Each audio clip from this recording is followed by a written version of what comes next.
Hi guys! Welcome back sa aking channel. For today's vlog, magluto ta og pansit.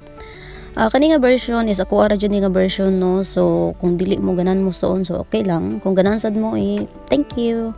So ako na siyang gimarinate ang baboy kanang cube types lang na siya nga pagkahiwa.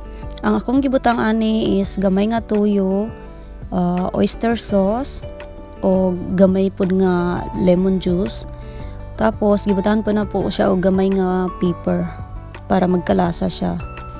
So sunod na ko nga gibutang is ang lamas, kana siya hiwa lang nako gagmay ang garlic og sibuyas no. Tas ato sa siyang isote hangtod sa maluto ang sibuyas. So kung ako ang magluto guys is ako ra jud nang gibana-bana. Wala na ko anang oras-oras kay kita ra man poy mukaon no. Pero so far lami masad gyapon na akong giluto. So daigra ko sa akong kaugalingong giluto pero guys lami jud siya.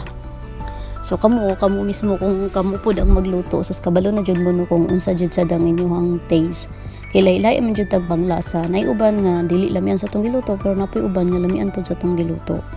Tapos atong isunod ang carrots. Kana nga carrots murag isa ra jud na sa ka carrots ang akong gibuhat kay usay manggod ka na magluto kog pansit kay murag mas daghan jud kayo ang gulay kaysa ako ang sahog. So ako lang siyang gibana-bana usa ka carrots ra na siya ang ako ang gigayat gihiwa-hiwa og gagmay. Tapos ato siyang i-mix na po hantod nga maluto ang carrots masute siya sa ato ang baboy para ma-mix jud siya og tarong. Tapos sunod ana kay medyo special akong giluto sa gibutangan ni nako siya og kanang mushroom.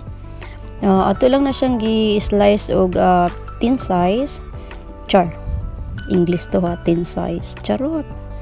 So kana siya ato na pud siyang gi-mix para ma-combine siya tanan para ma-absorb ang tanang lasa nga naa sa ato ang pangsahog no. So gi-mix lang ana siya tas basta kay kamo na magbana-bana kay ako kung magluto ko no kay wala jud kay exact nga time ako ra jud na siyang gibana-bana nga tan-aw nako kung maluto na siya kung medyo luto na siya. So ato na po isunod ang bell pepper.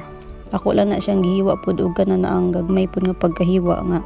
Medyo same size ra pod siya sa ato ang ibang pangsahog. Tapos ato na pod i-mix para ma-combine siya tanan. Hangtod nga medyo maluto pod siya ang ato ang gisunod nga bell pepper no. Ato lang siya i-mix. So mas daghan na jud kaayo ang ako ang gulay kasi ako ang sahog. Pero okay ra na siya kay makombine ra na siya. Atong isunod ang ato ang Miki pansit. Kung sa Bisaya Miki ni among tawagan ni ambot sa inyo ha. Tas ang akong gibutang nga sauce ana is katong gipag gimiksan ako, gimarinitan ako sa baboy. Maoy ako ang gibutang diha nga sauce.